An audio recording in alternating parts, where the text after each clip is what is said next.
সুপ্রিয়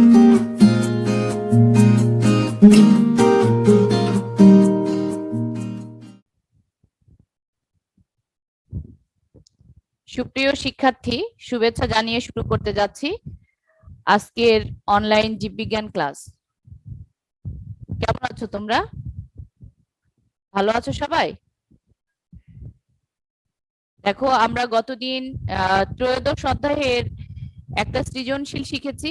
আবার আমরা আজকে 2 নাম্বার সৃজনশীল নিয়ে আলোচনা করব। এখানে আমরা টপিক ধরে ধরে সৃজনশীল দিচ্ছি। আজকে যেটা আমরা যে টপিকের উপর সৃজনশীল দিচ্ছি সেটা হচ্ছে মিথস্ক্রিয়ার উপর। কার উপর? মিথস্ক্রিয়া। মিথস্ক্রিয়ার উপর আজকে সৃজনশীল যাচ্ছে। গতদিন দিয়েছি শক্তির প্রবাহের উপর, তাই না? শক্তি প্রবাহ বা খাদ্য জালের উপর আমরা গতদিন সৃজনশীল শিখেছি। এখন দেখো, এখানে একটা উদ্দীপক আছে, এই উদ্দীপকটা পড়ো এবং আমরা গতদিনের যেই লাইভ ক্লাসে যেটা শিখেছিলাম সেটা নিশ্চয়ই সাথে সাথে তো আমাদের সবার হয়ে গেছিল। একটু তাও আমি আতিককে পড়া ধরি। আতিক, বলো তো যে খাদ্য শিকলে খাদকের সংখ্যা যত কম হবে শক্তির ক্ষয় তত কেমন হবে, বা শক্তির অপচয় কেমন হবে? আতিক মাহবুব।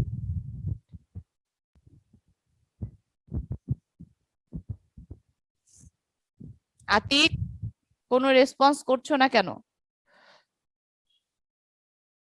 আতিক মাহবুব। রাহিমা, বলো।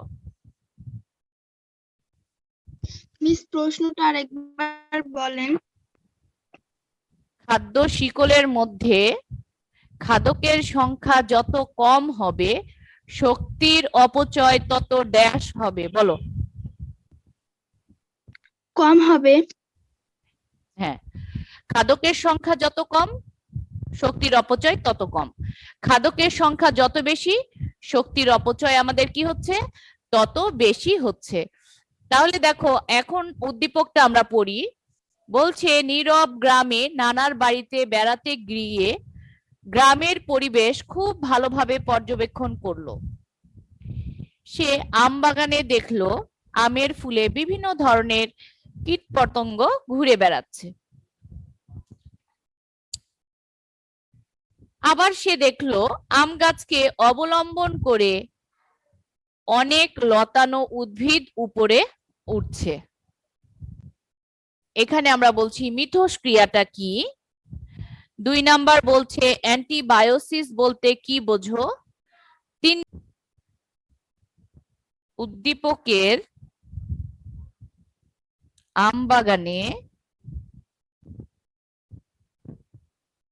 আমবাগানে বিভিন্ন ধরনের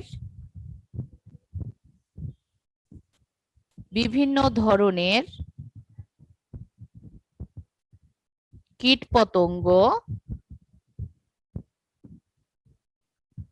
ঘুরে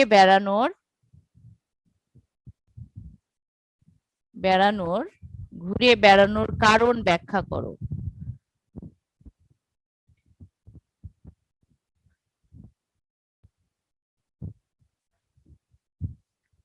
ঘ নাম্বার দেখা যাচ্ছে, গ নাম্বার, তাই না? ঘুরে বেড়ানোর কারণ ব্যাখ্যা করো।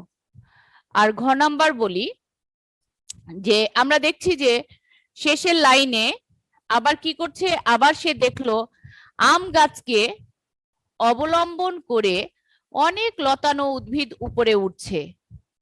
তাহলে লিখো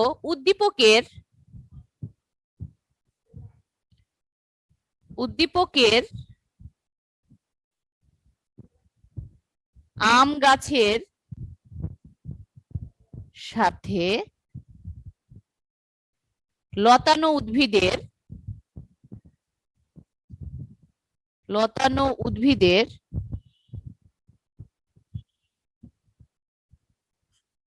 সম্পর্ক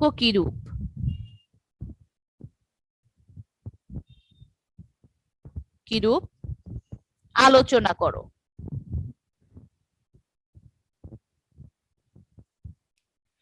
উদ্দীপকের আম গাছের সাথে লতানো উদ্ভিদের সম্পর্ক কিরূপ আলোচনা করো। তাহলে তোমরা কি উদ্দীপক আর প্রশ্নগুলো বুঝতে পেরেছো? আমি এখন প্রত্যেকটা প্রশ্নের উত্তর নিয়ে আলোচনা করব। আমরা কি বুঝতে পেরেছি প্রশ্নগুলো? এবং আমরা যখন চ্যাপ্টার পড়েছি তখন দেখেছি যে আমরা খুব ভালো করে এই মিথস্ক্রিয়ার এই টার্মগুলো পড়েছি। এখন প্রথমত আমি তোমাদেরকে বলবো যে মিথস্ক্রিয়া কি কি মিথস্ক্রিয়া কাকে বলে বা মিথস্ক্রিয়া কি। মিথস্ক্রিয়া হচ্ছে একটা পরিবেশের মধ্যে কি থাকে, একটা পরিবেশের মধ্যে উদ্ভিদ থাকে, একটা পরিবেশে প্রাণী থাকে। এই যে উদ্ভিদ এবং প্রাণী এদের যে বিভিন্ন ধরনের ক্রিয়া বিক্রিয়াগুলো হয়, বিভিন্ন ধরনের যে এদের মধ্যে আন্তঃসম্পর্ক আছে, এই জিনিসটাকে আমরা কি বলছি? মিথস্ক্রিয়া বলছি। তাহলে পরিবেশে বিভিন্ন ধরনের উদ্ভিদ ও প্রাণী আছে, এদের মধ্যে যে একটা আন্তঃসম্পর্ক, এদের মধ্যে যে একটা সহ অবস্থান, এই ধরনের সম্পর্ককে আমরা কি বলছি? মিথস্ক্রিয়া বলছি। বিভিন্ন বস্তুর আদান প্রদান, এগুলোকে একত্রে আমরা কি বলে থাকি? মিথস্ক্রিয়া বলে থাকি। তোমাদের পাঠ্য বইয়ের আমি আবার বলছি যে আমরা কি পড়েছি? আমরা পড়েছি হচ্ছে আমরা আমাদের পাঠ্য বইয়ের 293 পৃষ্ঠা। কি পাঠ্য বইয়ের 293 পৃষ্ঠা বের করো। 293 পৃষ্ঠায় কিন্তু আমরা কি আন্তঃসম্পর্ক সম্পর্কে শিখেছি। আন্তঃসম্পর্ক সম্পর্কে যত ধরনের কথাবার্তা আছে সেগুলো আমরা সবই শিখেছি। আবার তোমাদেরকে বলে দিচ্ছি যে 293 পৃষ্ঠার থেকে শুরু করে আমাদের 295 পৃষ্ঠা পর্যন্ত 96 পৃষ্ঠা পর্যন্ত যা যা ইনফরমেশন আছে এগুলো আমরা কোনোটাই কিন্তু বাদ দিতে পারবো না। এখন আমরা মিথস্ক্রিয়া সম্পর্কে জানলাম। মিথস্ক্রিয়া বললাম যে প্রকৃতিতে বা পরিবেশে বিভিন্ন ধরনের উদ্ভিদ এবং প্রাণী বাস করে, এদের যে সহ অবস্থান এবং এদের একসাথে থাকার ফলে যে ক্রিয়া বিক্রিয়াগুলো ঘটে, এদেরকে আমরা কি বলছি? মিথস্ক্রিয়া বলছি। মিথস্ক্রিয়ার প্রকারভেদটা কারো মনে আছে? মিথস্ক্রিয়া আমরা কয় ধরনের শিখেছি বলো তো? মিথস্ক্রিয়া কয় ধরনের শিখেছি বলো? কারো মনে আছে? মিথস্ক্রিয়া আমরা দুই ধরনের শিখেছি, একটা ধনাত্মক মিথস্ক্রিয়া আর একটা হচ্ছে ঋণাত্মক মিথস্ক্রিয়া। এখন দেখো, পরে আমি যাচ্ছি ধনাত্মক আর ঋণাত্মকের মধ্যে। এখন আমি তোমাদেরকে বলবো অ্যান্টিবায়োসিসটা কি। অ্যান্টিবায়োসিস যখন পড়িয়েছি তখনই বলেছি যে এটা সব সময় বোর্ড প্রশ্ন বলো, স্কুলের প্রশ্ন বলো, যেখানেই বলো আমরা কি অ্যান্টিবায়োসিস কি বা অ্যান্টিবায়োসিস বলতে কি বোঝো, এই প্রশ্নটা কিন্তু খুবই আমাদের জন্য গুরুত্বপূর্ণ। কি বলা হলো? অ্যান্টিবায়োসিস বলতে কি বোঝো? অ্যান্টিবায়োসিস হচ্ছে এমন কিছু অণুজীব আছে বা এমন কিছু মাইক্রো অর্গানিজম আছে যাদের দেহ থেকে এমন ধরনের রাসায়নিক পদার্থ নিঃসৃত হয় যার কারণে অন্য জীবগুলোর বৃদ্ধি, তাদের বংশ বিস্তার প্রভৃতি জিনিসগুলো কি হয়? বাধাগ্রস্ত হয়। এবং দেখা যাচ্ছে কোনো কোনো সময় ওই বাধাগ্রস্ত যে জীবটা আছে সে জীবটা কি হতে পারে? মৃত্যুবরণ করতে পারে। এই ধরনের সম্পর্ককে আমরা বলছি অ্যান্টিবায়োসিস। অ্যান্টিবায়োসিস এক ধরনের কি সম্পর্ক? ঋণাত্মক সম্পর্ক। তোমরা কিন্তু সবাই উদ্দীপকটা সহ প্রশ্নগুলো তুলে নিবে। এখানে আজকে মেইনলি দুইটাই আমি ধনাত্মক আন্তঃক্রিয়া নিয়ে আলোচনা করেছি আমার সৃজনশীলের মধ্যে। উদ্দীপকটা পড়লেই তোমরা বুঝতে পারছো যে এখানে কোনো ঋণাত্মক প্রভাব আমরা পাচ্ছি না। অ্যান্টিবায়োসিস কাকে বলে আমি আরেকবার বলার পরে তোমাদেরকে ধরবো যে অ্যান্টিবায়োসিস হচ্ছে এমন এক ধরনের ঋণাত্মক আন্তঃক্রিয়া যার ফলে কোনো অণুজীব থেকে এমন কিছু রাসায়নিক পদার্থ নিঃসৃত হয় যার ফলে তার আশেপাশের অন্য কোনো জীব কি হতে পারে না? বংশবৃদ্ধি করতে পারে না, বা তার বৃদ্ধি বংশবৃদ্ধি সবকিছু বাধাগ্রস্ত হয়, বা কখনো কখনো জীবটি মৃত্যুবরণ করে। এই ধরনের সম্পর্ককে আমরা অ্যান্টিবায়োসিস বলি। কে বলবে অ্যান্টিবায়োসিস? বলো, রিয়া বলো, অ্যান্টিবায়োসিস বলতে কি বোঝো?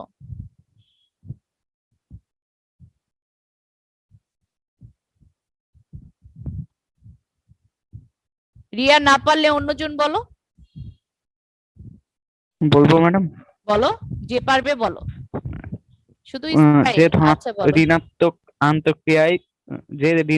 আন্তঃক্রিয়ায় কোনো জীব থেকে সৃষ্ট জৈব রাসায়নিক পদার্থ নিঃসৃত হওয়ার কারণে অন্য কোনো জীবের যদি বৃদ্ধি বিকাশ সম্পূর্ণরূপে ব্যাহত হয় বা মৃত্যুবরণ হয়, এই এই প্রক্রিয়াটাকে বলবো অ্যান্টিবায়োটিক। অ্যান্টিবায়োসিস, গুড, সুন্দর হয়েছে। এখন দেখো, উদ্দীপকের আম বাগানে বিভিন্ন ধরনের কীটপতঙ্গ ঘুরে বেড়ানোর কারণ ব্যাখ্যা করো। এখন এইখানে আমাদের কারণ তো একটাই, কারণ হচ্ছে কীটপতঙ্গগুলো কি হচ্ছে, তার খাদ্যের জন্য আম গাছের সে ফুলে ফুলে ঘুরে বেড়াচ্ছে। আর খাদ্যটা হচ্ছে কি ধরনের খাবার? খাদ্যটা কার খাবার? খাদ্যটা হচ্ছে কীটপতঙ্গের খাবার। কি খায় কীটপতঙ্গ? মধু খায়, যেটা আমরা ফুলের মধ্যে সে মধুটা আছে, সে মধু খাওয়ার জন্যই কীটপতঙ্গ কি করছে? ফুলে ফুলে ঘুরে বেড়াচ্ছে। এখন কীটপতঙ্গ যখন ফুলে ফুলে ঘুরে বেড়াচ্ছে, এর সাথে আমরা দেখছি যে কিছু উপকার হচ্ছে, এবং তার সাথে আমরা বলবো যে, এখানে বলবে যে আম গাছের আম গাছের ফুলে ফুলে বিভিন্ন ধরনের কীটপতঙ্গ ঘুরে বেড়াচ্ছে। এর কারণ হচ্ছে সে আম গাছ থেকে খাদ্য গ্রহণ করছে, এবং আম গাছ থেকে খাদ্য গ্রহণ করছে। আম গাছের সাথে কীটপতঙ্গের যে সম্পর্ক, এটা হচ্ছে ধনাত্মক একটা সম্পর্ক। কোন ধরনের সম্পর্ক? আন্তঃক্রিয়া, ধনাত্মক একটা আন্তঃক্রিয়া। এবং এই ধরনের আন্তঃক্রিয়াকে আমরা কি বলছি? মিউচুয়ালিজম বলে থাকি। কোন আন্তঃক্রিয়া বলছি? আম গাছের সাথে, বা এখানে তো আমি আম গাছ উল্লেখ করে দিয়েছি, তোমার এখানে আম গাছ না দিয়ে যে কোনো ফুলে ফুলে ঘুরে বেড়ানোটাই হচ্ছে যে কীটপতঙ্গের এটা ধনাত্মক আন্তঃক্রিয়া মিউচুয়ালিজমের অন্তর্ভুক্ত। আমরা তখন তুমি মিউচুয়ালিজমের সংজ্ঞা দিবে। মিউচুয়ালিজম আমরা তাকে বলি, মিউচুয়ালিজম এক ধরনের ধনাত্মক আন্তঃক্রিয়া, যে আন্তঃক্রিয়ায় কি হয় বলো? যে আন্তঃক্রিয়ায় উভয়েই উপকৃত হবে। কি উপকৃত হবে? উভয়ই উপকৃত হবে। এখন দেখো এই ক্ষেত্রে কি হচ্ছে, এই ক্ষেত্রে আম গাছে কীটপতঙ্গ ঘুরে বেড়ানোর ফলে কীটপতঙ্গ তার খাদ্য পাচ্ছে, কীটপতঙ্গ তার মধু খাচ্ছে, দ্বিতীয়ত মধু নিচ্ছে, মধু খাচ্ছে। দ্বিতীয়ত তোমার কি উপকার হচ্ছে? আম গাছের পরাগায়ন ঘটছে, তাই না? আম গাছের পরাগায়ন ঘটছে, আর আম গাছের পরাগায়ন ঘটার পরে নিষেক হচ্ছে, নিষেক ঘটার পরে ফল থেকে বীজ হচ্ছে, বীজ থেকে আমরা দেখছি পরবর্তীতে এই আম গাছের প্রজাতিটা বিলুপ্তির হাত থেকে রক্ষা পাচ্ছে। তাহলে কত বড় একটা উপকারী এটা আন্তঃক্রিয়া। তাহলে নীরব যে গ্রামে ঘুরে বেড়ানোর সময় আম গাছের মধ্যে যে কীটপতঙ্গ ঘুরে বেড়াচ্ছে এটা লক্ষ্য করলো, এটা একটা কোন ধরনের আন্তঃক্রিয়া? ধনাত্মক আন্তঃক্রিয়া, এবং এটা মিউচুয়ালিজমের সম্পর্ক। কোন সম্পর্ক? মিউচুয়ালিজমের সম্পর্ক। আর মিউচুয়ালিজম আমরা কাকে বলেছি? যখন দুইটা জীব পরস্পর বসবাস করবে এবং একটা জীব আর একটা জীব থেকে কি পাবে? উপকার পাবে। মিউচুয়ালিজমে দুইটা জীবই উপকার পাবে, অর্থাৎ এই ক্ষেত্রে আমরা দেখছি ধনাত্মক প্রভাব রয়েছে, কোনো ঋণাত্মক প্রভাব নেই। এখানে কীটপতঙ্গ খাদ্য খাচ্ছে আম গাছের কাছ থেকে, আর আম গাছ তার প্রজাতিকে বিলুপ্তির হাত থেকে রক্ষা করতে পারছে কিভাবে? পরাগায়নের মাধ্যমে। পরাগায়ন হচ্ছে, নিষেক ঘটছে, নিষেকের পরে কি হচ্ছে?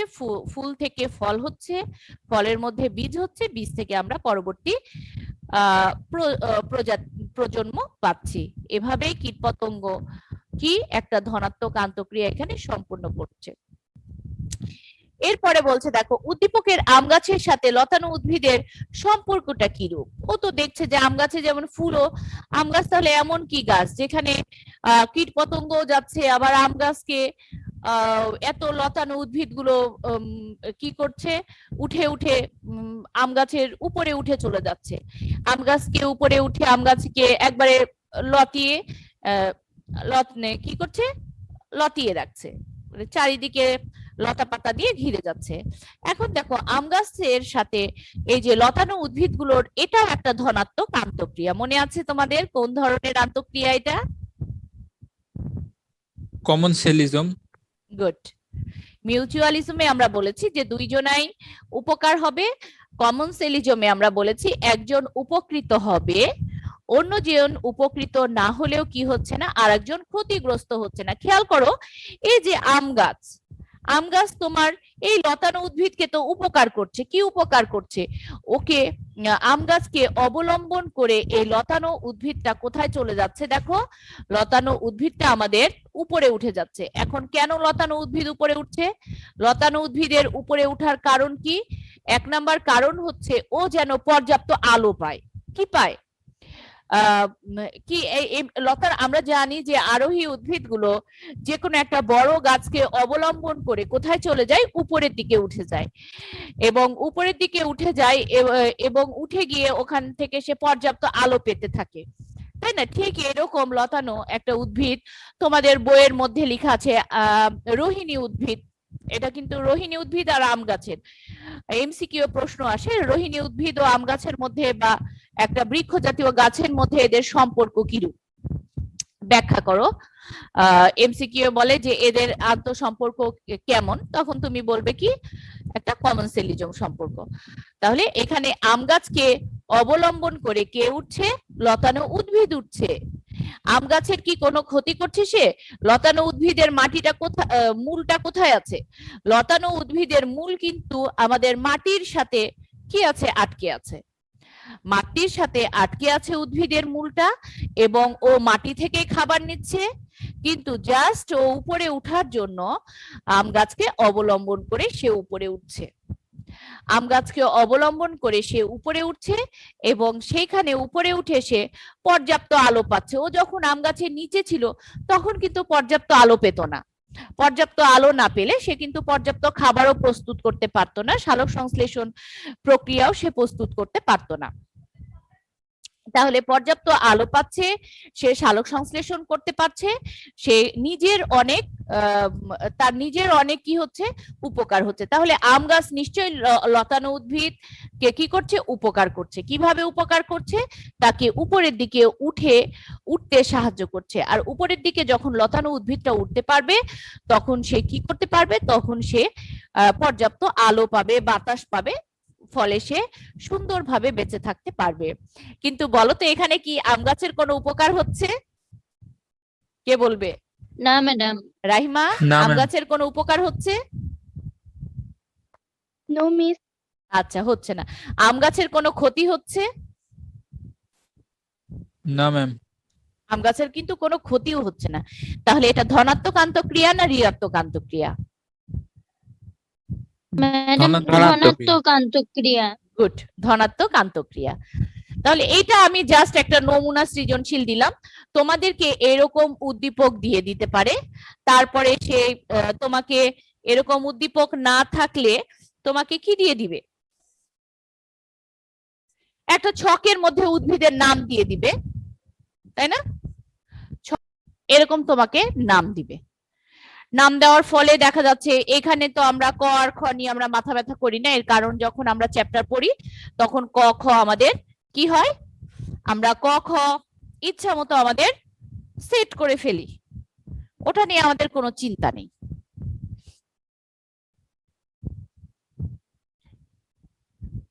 তাহলে গ যদি আমি বলি, এ ও বি এর সাথে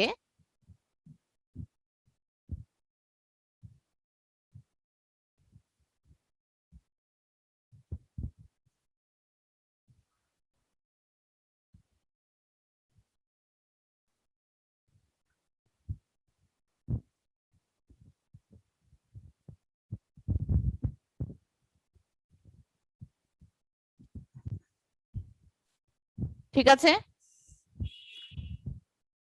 ঘ নাম্বার আমরা কি দিতে পারি? বলো ঘ নাম্বার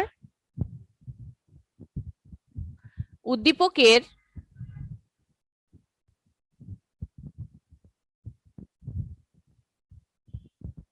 পরিবেশের উদ্দীপকের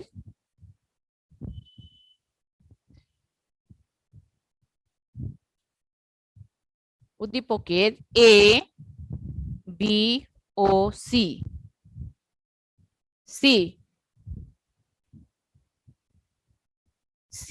এর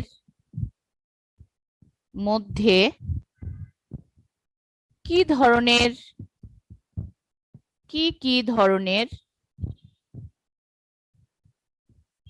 আন্তঃক্রিয়া হতে পারে?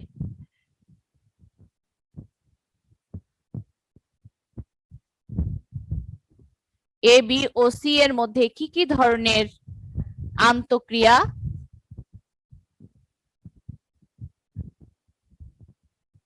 ঘটতে পারে বলে তুমি মনে করো?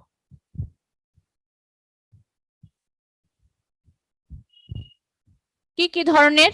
এই দুইটার সাথে আন্তঃক্রিয়া কিন্তু কি ধরনের বলো? ধনাত্মক। ঠিক আছে, এর সাথে একটা ধনাত্মক আন্তঃক্রিয়া।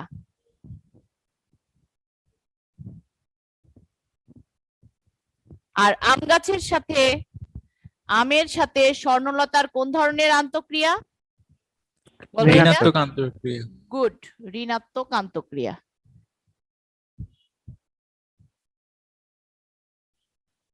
ঋণাত্মক আন্তঃক্রিয়া।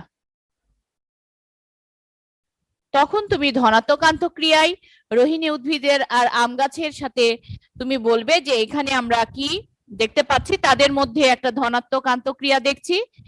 এই আন্তঃক্রিয়ায় রোহিণী উদ্ভিদ আম গাছের কোনো কি করবে না, ক্ষতি করবে না।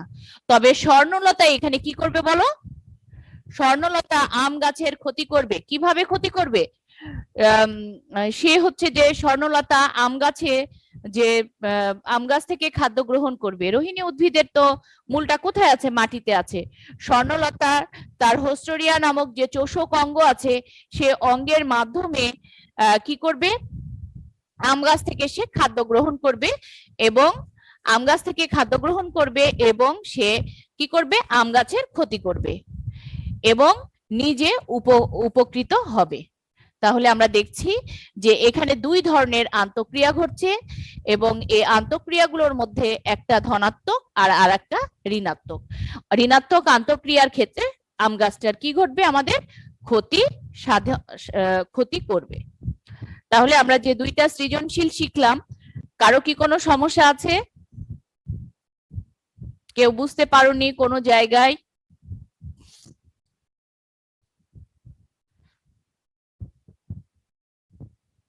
আমির হামজা?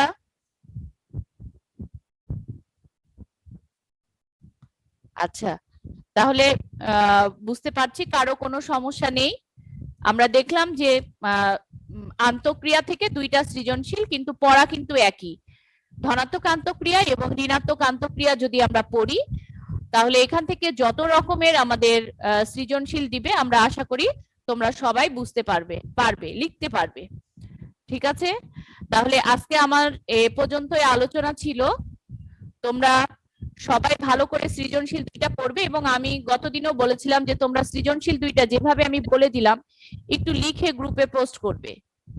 আজকেও আমি বলছি, তোমরা প্রথম যে সৃজনশীলটা আমি করিয়েছি সেটা তোমরা উত্তরটা লিখে একটু গ্রুপে পোস্ট করবে। এখন একটু পরীক্ষা নেই, তোমরা জিনিসগুলো লিখে প্র্যাকটিস করো।